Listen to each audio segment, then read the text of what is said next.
Hey guys, welcome back. Today we're going to take a look at the Bosch 2-pack drill set. Originally I just bought the 1-pack drill for 80 bucks, and then the next week I saw the 2-pack was on sale for 89 bucks, so I returned the 1 drill and got the 2 drills. I've been playing with these for about a week, so I'll give you my thoughts on them. I bought both of these for 2 reasons. One is I hate trying to find a drill when you need a drill, and 2 was that I wanted a little bit smaller drill, maybe to do some inside the house type projects. My initial impression was they're not as small as I thought they were going to be, and they're actually fairly powerful. I set up a quick test just to see how they would do. Let's drive and extract 6 screws into a 4x4 and time it. I bought, ironically, new Bosch bits for this test, and I used a new bit for each drill. Just for control, we'll use my Ridgid stealth driver. The thing is a beast.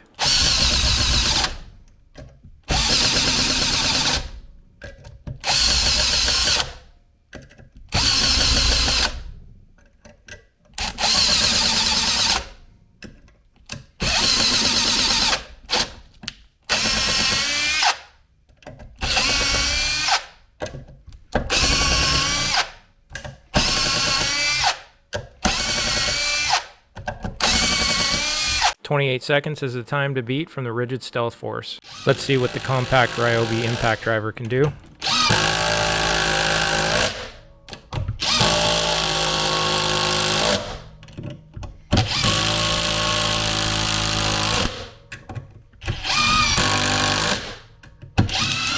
Whoops.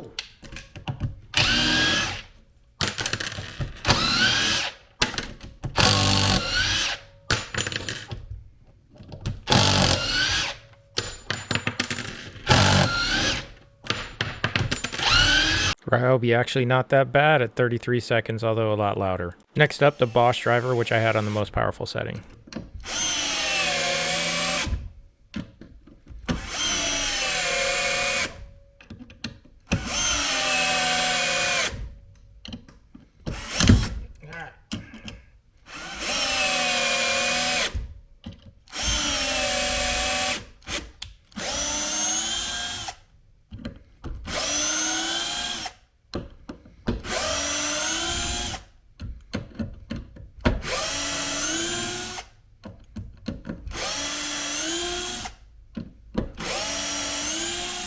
Okay, not bad at 38 seconds for a driver. I did notice it likes to torque in your hand a lot more than the other 2 drills though.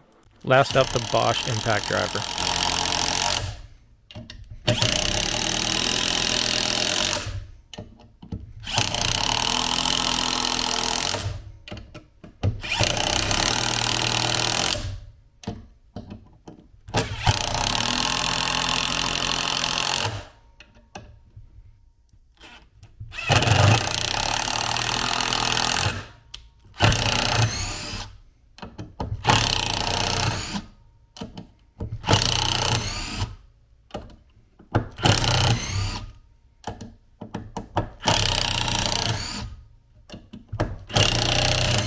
Okay, 41 seconds, a little slower than I thought it would be. The other thing I noticed about the Bosch impact driver while using it is that it feels heavy.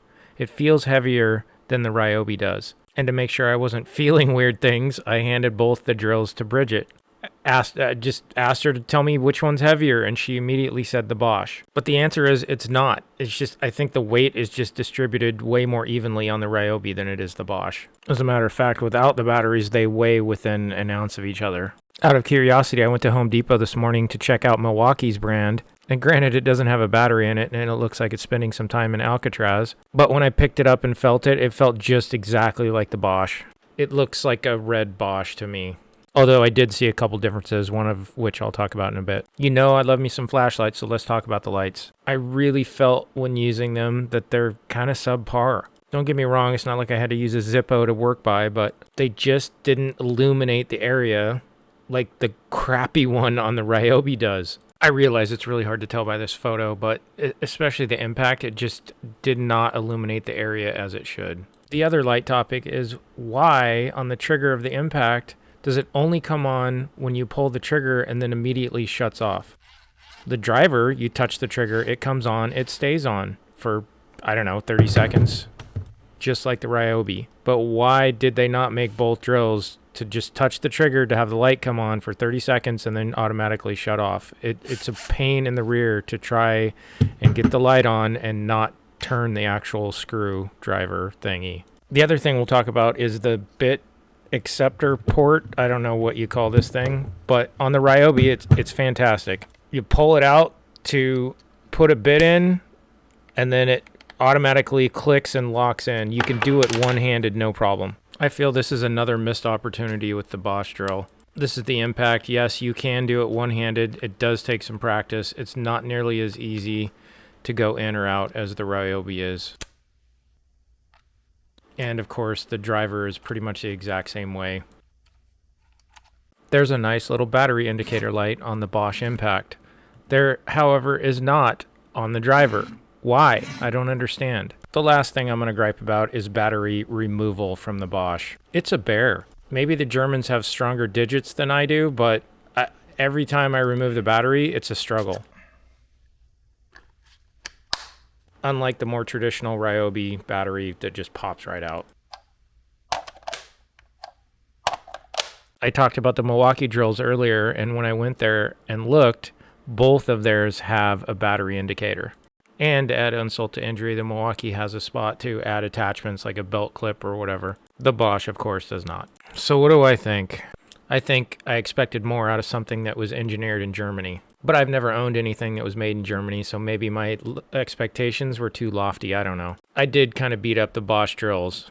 But I'm telling you, that $89 price, they totally redeemed themselves for a green thumbs up. Today's date is November 16th to 2023, and they're currently on sale on Amazon for $89. If you go to buy these at the retail price, which is $160, if I were you, I would just spend the extra 30 or 40 bucks and go with a Milwaukee one. Thank you so much for your time you took to watch this. I'll see you guys in the next one.